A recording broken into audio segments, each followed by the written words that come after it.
Bom dia, meu amigo e minha amiga.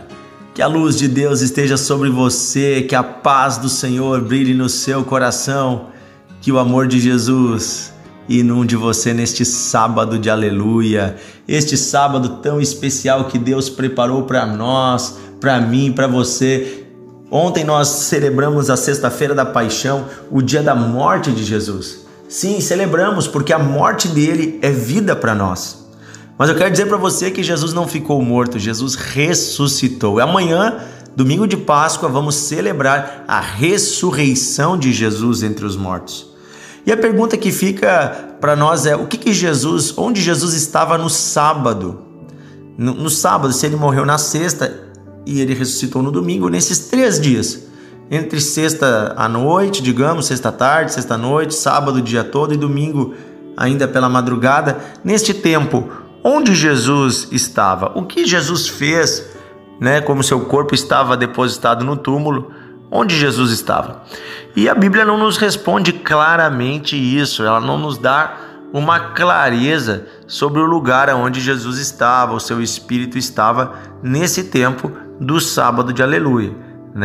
Não há uma doutrina bíblica clara sobre isso, mas nós temos alguns indícios, alguns apontamentos, e há um ensino da parte de Pedro, o apóstolo de Jesus, está em 1 Pedro capítulo 3, do versículo 18 em diante, que vai falar sobre a morte de Jesus, e ele vai falar também que Jesus desceu ao inferno e pregou aos espíritos que estavam lá no inferno em prisão, homens e mulheres que estavam no inferno. E há muitos teólogos, muitos estudiosos que entendem que isso aconteceu neste sábado de aleluia, nesses dias que Jesus ficou então morto na tumba. Ele teria descido em espírito até o inferno.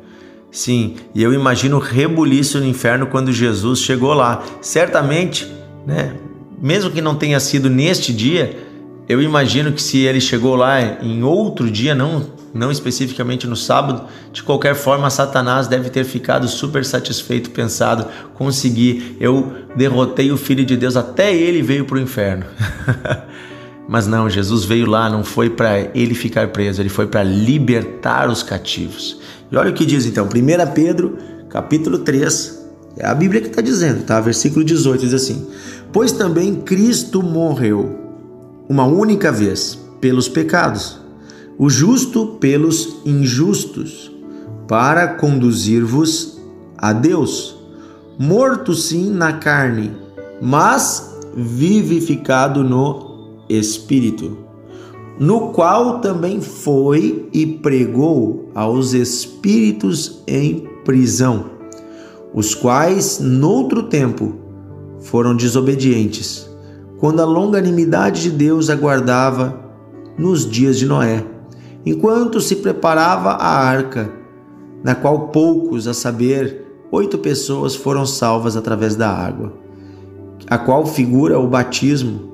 Agora também vos salva, não sendo a remoção da imundícia da carne, mas a indagação de uma boa consciência para com Deus, por meio da ressurreição de Cristo Jesus, o qual, depois de ir ao céu, está à destra de Deus, ficando-lhe subordinados anjos, potestades e poderes.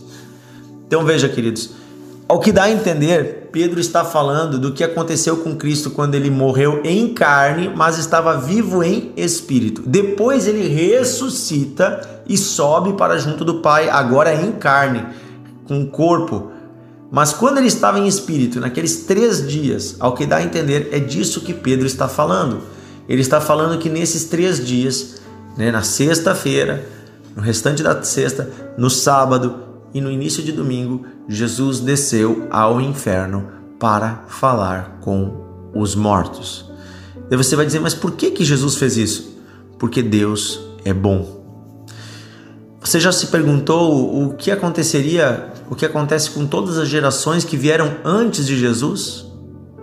Homens e mulheres que talvez não tiveram a chance de conhecer Jesus, pessoas de diferentes povos que nunca ouviram falar do Evangelho, Pessoas que morreram muitas vezes no pecado sem a oportunidade de serem salvos através de Jesus, sem a oportunidade de se arrependerem de seus pecados, sem a oportunidade de entregarem suas vidas a Deus.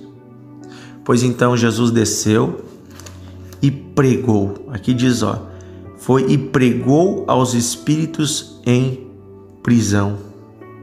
E aqui inclusive ele cita pessoas que estavam lá e ele dá um exemplo, ele diz, olha, pessoas lá da época de Noé, inclusive, lá daquela época, que foram destruídas pelo dilúvio, mas Deus aqui está tendo misericórdia da alma dessas pessoas, para que elas também tenham a chance da salvação pela fé em Jesus Cristo. Ou seja, o próprio Deus desce ao inferno para dar uma chance aos homens que antes de Cristo chegar à terra não tiveram a chance de conhecê-lo, mas agora lá no inferno Deus dá uma chance para esses homens, porque Deus é amor. Deus dá uma chance para o arrependimento.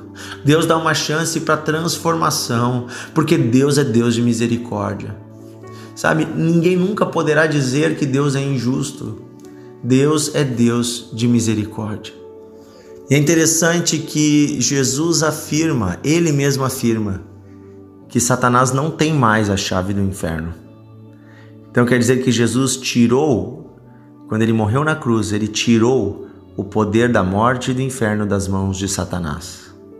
Ele que antes tinha o domínio, porque a humanidade havia lhe obedecido, agora Jesus tomou para si a própria chave do inferno. Está em Apocalipse, capítulo 1, versículo 17, diz assim: quando eu vi, caí aos seus pés como morto, ele porém pôs sobre mim a sua mão direita, dizendo, não temas, eu sou o primeiro e o último, e aquele que vive.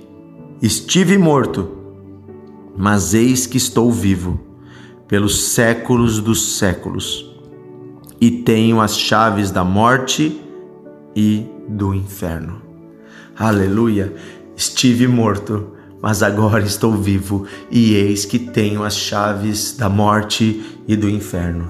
Gente, o céu, a terra, o inferno, tudo está nas mãos de Jesus. Nada escapa das mãos de Jesus. Nada escapa do poder dele. Satanás está completamente derrotado. Satanás não tem mais poder. Qual é o poder então que ele ainda tem? É de tentar enganar as pessoas, mas ele não pode levar ninguém à força para nada, nem para a morte, nem para o inferno. Ele não tem poder, porque a chave está na mão de Jesus. Sim, Jesus é o Todo-Poderoso, podemos nos render a Ele em amor, confiar nele e andar com Ele hoje e todos os dias da nossa vida. Jesus está com você, Jesus te ama, e eu quero dizer nesse dia que você pode confiar nele. Entregue a sua vida a Jesus, mesmo que você esteja vivendo hoje afastado de Deus. Quem sabe você diga, eu já estou no inferno. Se Jesus desceu até mesmo ao inferno para pregar aos que já estavam lá, imagina com você ainda tem a chance hoje de se arrepender. Mas não pense que se você for para o inferno, Jesus vai descer de novo lá para pregar. Ele já pregou uma vez. Agora, ele mandou nós aqui nessa terra anunciar o Evangelho. Nós estamos aqui para todos que estão vivos, anunciando a salvação de Deus, o perdão e a misericórdia para todos que se arrependem. E vamos continuar anunciando o Evangelho. Esse é o nosso chamado. Essa é a sua missão e a minha missão, meu amigo. Por isso, quando você envia o devocional, você está fazendo algo divino, você está fazendo algo poderoso para destruir os poderes do inferno e da morte na vida das pessoas. Continue enviando a palavra de Deus, continue compartilhando, convidando seus amigos a ouvir. Isso transforma vidas. Vamos orar? Pai, nós oramos nesse dia te agradecendo porque o Senhor nos ama e porque o Senhor é um Deus justo. O Senhor jamais permitiria que alguém fosse condenado injustamente, sem que tivesse a chance de te conhecer, sem que tivesse a chance de conhecer a tua palavra, de saber o que é justo, o que é reto. Obrigado porque o Senhor se importou até mesmo com os homens que estavam no inferno. O Senhor se importou até mesmo com as gerações passadas e enviou o seu Filho para anunciar o Evangelho a essas pessoas. Obrigado, Senhor, porque mais ainda o Senhor se importa conosco que estamos aqui. Por isso o Senhor envia seus missionários, seus pregadores, aqueles que estão trabalhando pelo anúncio do Evangelho de geração em geração. E obrigado, Senhor, porque nós podemos ser contados entre esses que anunciamos o Evangelho. Obrigado, Senhor, porque existe salvação e perdão hoje disponível para todas as pessoas. Obrigado, Senhor, porque o Senhor está vivo e o Senhor tem a chave, o Senhor tem o poder, o Senhor tem a autoridade. Queremos hoje aprender a descansar as nossas almas em Ti. Pedimos, Senhor, fala conosco mais ainda pela Tua palavra e pelo Teu Espírito nesses dias. Guia-nos no Teu caminho, ajuda-nos a andar em comunhão contigo. É o que pedimos, Pai, em nome de Jesus. Amém e amém. Aleluia! Compartilhe o devocional, envie para os seus amigos. E amanhã estamos juntos novamente aqui com a família do devocional. Um grande abraço, Deus abençoe você.